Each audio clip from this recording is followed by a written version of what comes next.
The How to Train Your Dragon franchise kicks off with one of the greatest friendships in all of fiction. Hiccup shoots down Toothless, they become best friends, and change the world of Berk forever. But what if fate had a different plan?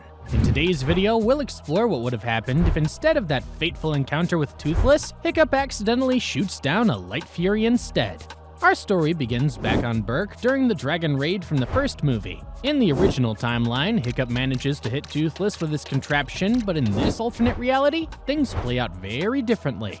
Hiccup's shot in the movie was a 1 in a million fluke, so maybe the wind shifts at the wrong moment, or maybe Toothless banks left instead of right. Point is, the Night Fury escapes unharmed, disappearing into the night like the ghost it's always described as. Now, Hiccup isn't really discouraged by this, and instead he decides to tinker with his weapon and refine it a bit further during the daytime.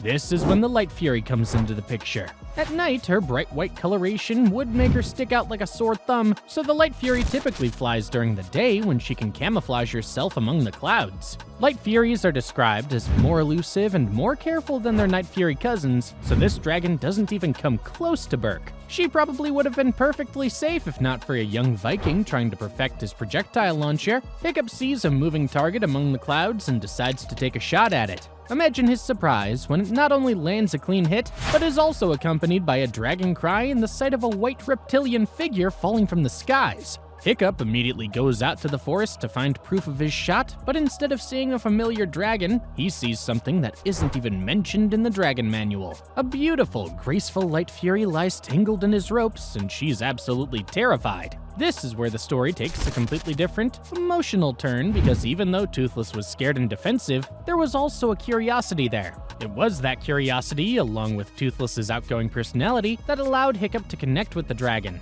However, the Light Fury presents a much more complex challenge. Light Furies are naturally more skittish and distrustful of humans. They're pure flight, built to avoid conflict, to disappear, to never be seen. The Dragon Manual has no records of the Light Fury because despite their firepower, they always shied away from attacking humans. Now, before we move on with our story, we need to give Light Fury a name, just like Hiccup would have if he came across her. One of the more popular names given by fans is Luna, based on another dragon from the How to Train Your Dragon's books, so let's stick with that one for now. When Hiccup approaches Luna, she doesn't show the same grudging acceptance that Toothless did. She's panicked, trying to desperately escape, and views Hiccup as a direct threat to her survival. Every instinct she has is screaming at her to get away from this human. Hiccup realizes pretty quickly that he's made a terrible mistake. This dragon wasn't attacking anyone, she was just existing in her natural habitat. The guilt is overwhelming, but now he's committed. He can't just let her go either, as he notices that his shot has damaged one of her tail fins, making it impossible for Luna to fly.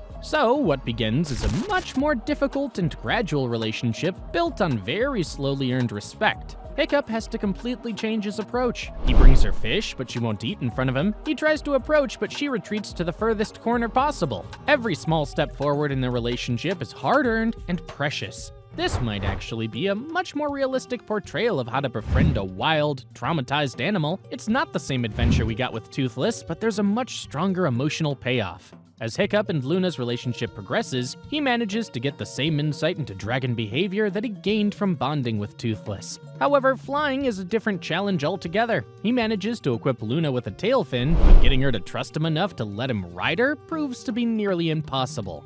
Meanwhile, the threat of the Red Death is still looming over Berk. Dragons are still raiding the village and stealing food, while the expedition led by Stoic is still a failure. The turning point in their relationship comes as a consequence of this drastic event. When Hiccup is attacked by the monstrous nightmare in the final dragon training test, Luna's protective instincts make her rush to the scene to rescue him. The story leading up to the showdown with the Red Death is pretty much the same in this timeline, with the Viking teens learning to become dragon riders and Hiccup taking up leadership with the Light Fury by his side. However, there are some new implications for Viking society. There's no dramatic overnight change from dragon hating to dragon riding, and even Astrid is reluctant to join Hiccup as she never gets to fly with Luna in this timeline like she did with Toothless. Berk would have to undergo a much more gradual cultural transformation, creating more conflicts and a stronger resistance to change. The other problem is that Hiccup and Luna don't have the same level of trust and coordination as he had with Toothless. They've been building their relationship slowly, and while they've made progress, they don't have the flying experience and tactical synchronization that they had in the original movie.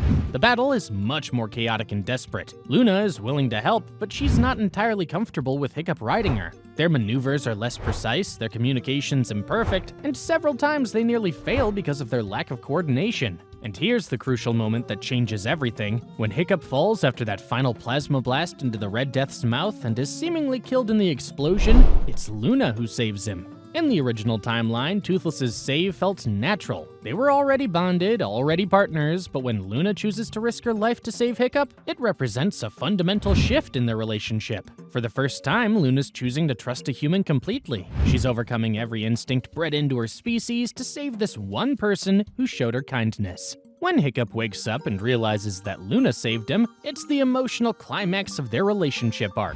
They finally achieved the bond that took Hiccup and Toothless much less time to develop, but it feels more meaningful because of how hard-fought it was. Since the Night Fury and Light Fury have mostly similar powers, it's hard to imagine most of the franchise changing from this point onwards, so let's skip through the events of Riders of Berk, Defenders of Berk, and Race to the Edge. In the second movie, the main question we have is whether the Light Fury would be able to break free of the Bewilderbeast's mind control and take back the power of the Alpha from Drago. Now, the victory condition in this battle is for the Light Fury to have a great relationship with Hiccup, since Night Furies aren't a natural alpha species either. And seeing how the human-dragon bond between the two is still incredibly strong, I think it's pretty likely that they'll be able to beat Drago as well. But things really take a turn in the third movie, because Grimmel only came to Berk in search of the Night Fury. This means Grimmel has no reason to target Berk. His whole strategy was based on using a Light Fury to lure out the last Night Fury. However, if the Light Fury is already accounted for and bonded with a human, and the Night Fury remains undiscovered,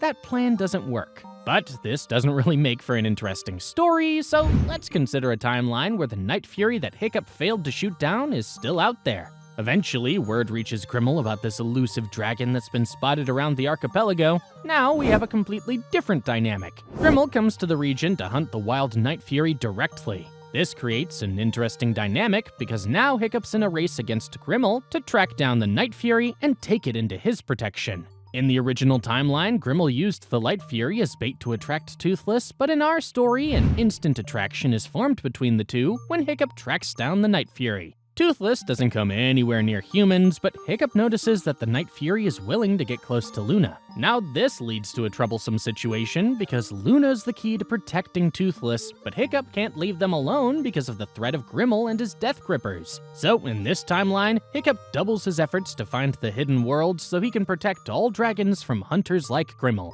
However, he's not fast enough, and Grimmel also realizes that Luna's the key to capturing the Night Fury. He launches an attack to steal the Light Fury from Berk and use her as bait to lure out Toothless. This forces Hiccup to take the fight back to Grimmel instead of choosing the path of non-violence. While Grimmel successfully manages to capture Luna, the Riders of Berk lead a counterattack to rescue her, with the Night Fury also making an appearance. In the final battle, Hiccup rides Toothless as the wild Night Fury trusts him as the only human that wants to liberate his mate. Following a brutal showdown that ends in Grimmel's death, the dragons are finally freed, and Hiccup resumes his search for the hidden world.